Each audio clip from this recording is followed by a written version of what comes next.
இந்த பாருங்க, அந்த காலத்தில் எனக்கு ஒரு 15 வயசுக்கு மேலே தான், ஒரு 50 வருஷத்துக்கு முந்தி உள்ள கதை தான். அப்போ என்ன செஞ்சோம் தெரியுமா? நாங்கள்லாம் சேர்ந்து இதில் என்ன இருக்குல்ல, இவ்வளோ இதுக்கு ஒரு பாவாடையை கட்டிக்கிடுது, கட்டிட்டு பெரிய கிணத்துல குதிப்போம்.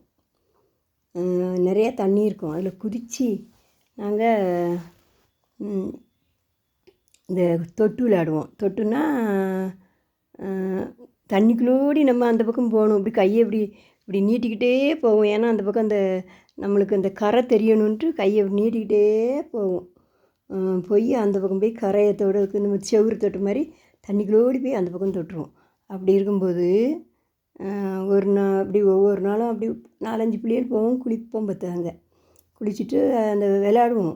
உள்ளோடி அப்படி தண்ணிக்குள்ளே அந்த பக்கம் இருந்து இந்த பக்கம் போகிறது, இந்த பக்கம் இருந்து அந்த பக்கம் போகிறது, அப்படி தான் குளிப்போம். குளிச்சுக்கிட்டே இருக்குமா, ஒரு ஒரு நாள் என்ன பண்ணால் ஒரு அம்மா குளிக்க போயிருக்கு. தனியாகவும் அந்த குளத்துல போய் அந்த கிணத்துல குளிப்பவ, பெரிய கிணத்துல குதித்து குளிக்கிறது தான். ஆனால் தனியாகவும் ஒத்தியில் நான்லாம் குளிச்சிருக்கேன். அது மாதிரி குளிக்கதையும் செய்வோம். பொம்பளை பிள்ளைகள் தான் விளையாடுவோம், ஆம்பளை பிள்ளைகள் அதில் வராது. அப்போ ஆம்பளை பிள்ளைய போனால் நாங்கள் பொம்பளை பிள்ளைகள் போகிறதில்ல. அப்போ ஒரு அக்கா போய் என்ன பண்ணிட்டாவ, போய் கிணத்துல குதிக்கும்போது செயின் அத்தி உள்ளே விழுந்துட்டு, 2 பவுன் செயின். இவ என்ன பண்ணவ, போட்டுட்டு கிடைக்கல செயின், போனது எனக்கு கிணத்துக்குள்ளே போயிட்டு. அது எதாவது தூர் வார எதாவது செஞ்சால் தான் அழலான்ட்டு வந்துட்டாவ. என்னோடய மாமா, எனக்கு தாய் மாமே, எங்கள் மாமா போய் நான் எடுக்கேன்னு 1 மாதம் கழித்து போய் உள்ளே விழுந்து அதுக்குள்ளே முங்கி 30 அடி ஆழத்தில் முங்கி தேடி எங்கள் மாமையை எடுத்துகிட்டு வந்தாச்சு. எடுத்துகிட்டு வந்து ஐயிட்ட கொடுத்துட்டாச்சு. ஐயா வாங்கினாவ. ஒரு பொருள் கூட நம்மளுக்கு அந்த மாதிரி அவைய வாங்கி எங்கள் மாமனுக்கெல்லாம் எதுவுமே கொடுக்கல.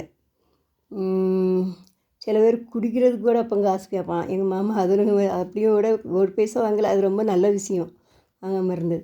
அதே மாதிரி ஒரு நாள் நான் குளிக்க போனேன் கேளுங்க, குளத்துல தான் குளிக்க போனேன். எப்போவும் என் பையன் பிறந்துட்டான். அப்போ இது 15 வயசுக்கு 20 வயசுக்குள்ளே உள்ள கதை சொன்னேன்னா 25. இப்போ என் பையன் பிறந்தாச்சு, எனக்கு கல்யாணம் முடிஞ்சு என் பையன் பிறந்துட்டான். குளத்துல போய் அப்படி விழுந்தேன் பாருங்க. கழுத்தில் இடந்த செயினா காங்கில் கொடி கிடந்து ஒரு 3.5 பவுனு கொடி தான், 3.5 பவுனா 4 பவுனாக தான் போட்டாவ. அது அப்படியே காணாமல் போச்சு. அப்புறம் பக்கத்தில் இருந்த பிள்ளை சொல்லிச்சு, அக்கா அது காங்கலை, உங்கள் கழுத்தில் இடந்ததுன்னுச்சு. அப்படியா அப்படின்ட்டு உடனே அப்போ கல்யாணம் முடிஞ்ச புதுசு இன்னொரு செயினும் கிடந்து, அது கிடக்கு, இது இல்லை. அதனால் உடனே எங்கள் அப்பாவுக்கு ஒரு ஆளை விட்டுட்டு, நீ போய் சொல்லு நான் இங்கே நிற்கிறேன். ஏன்னா செயின் யாரும் எடுத்து போயிடக்கூடாதுன்னு பயம். தண்ணிக்குள்ளே நின்றேன் எங்கள் அப்பா வர வரைக்கும். வீட்டிலேருந்து சொல்லி எங்கள் அப்பா 2-3 ஆளை கூட்டு வந்துச்சு. ஒரு ஆள் பெண்ணி எண்ணெய்னு ஒருத்தர் அங்கே கதிரை எடுத்துக்கிட்டு இருந்திருக்காவ. கதிரை அடிச்சுக்கிட்டு, கதிர்னா நெல் கதிரை அடித்து தானே அள்ளுவாவ.